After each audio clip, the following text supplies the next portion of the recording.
Blessings on your Divine Mercy Sunday today. It's the second Sunday of Easter and always the Sunday of Divine Mercy.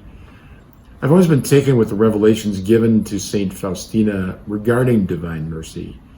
And when you listen to the story of her life and you read her diary, it's so clear that God was purposefully setting her up as an agent, as an apostle of his mercy, precisely in preparation for the outbreak of World War II. So here she is in Poland in the 1930s, receiving these revelations concerning the unconquerable mercy of Christ, which is going to be the force that brings about peace, reconciliation, and salvation in the world. That this mercy that is poured forth upon the cross when the soldier lances the side of Christ, and water and blood flow out as symbols of the sacraments of baptism and Eucharist. Faustina was overwhelmed by the mercy of Christ, the infinite love of God revealed to her as a religious sister. So I've always been struck by the fact that there was a historical point in time when St. Maximilian Kolbe, St. Faustina Kowalska, and Karol Wojtyła, the future St. John Paul II, lived within a 30-mile radius of each other. And that Krakow, where Faustina received her revelations, is just a few miles from Auschwitz.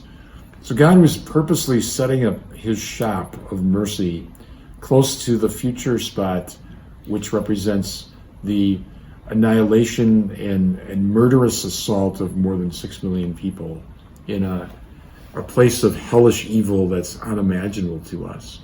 And it was there that Maximilian Kolbe certainly reached his finest hour of handing his life over.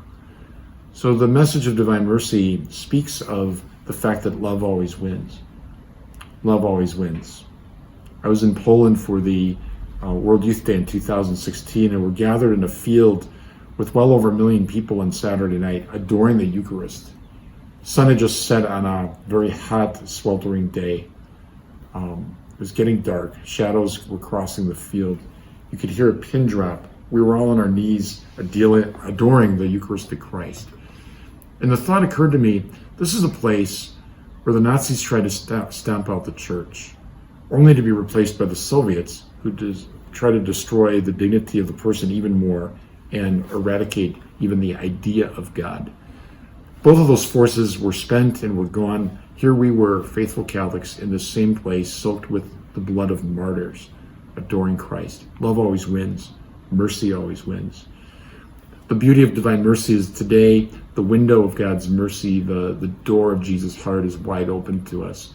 I encourage you to go to Mass, make a good confession, pray the Divine Mercy Chaplet.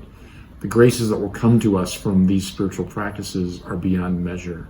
May you know today more than ever the Lord's deep, merciful, gracious love for you, poured out in the heart of Christ, revealed by Saint Faustina, who we ask, pray for us.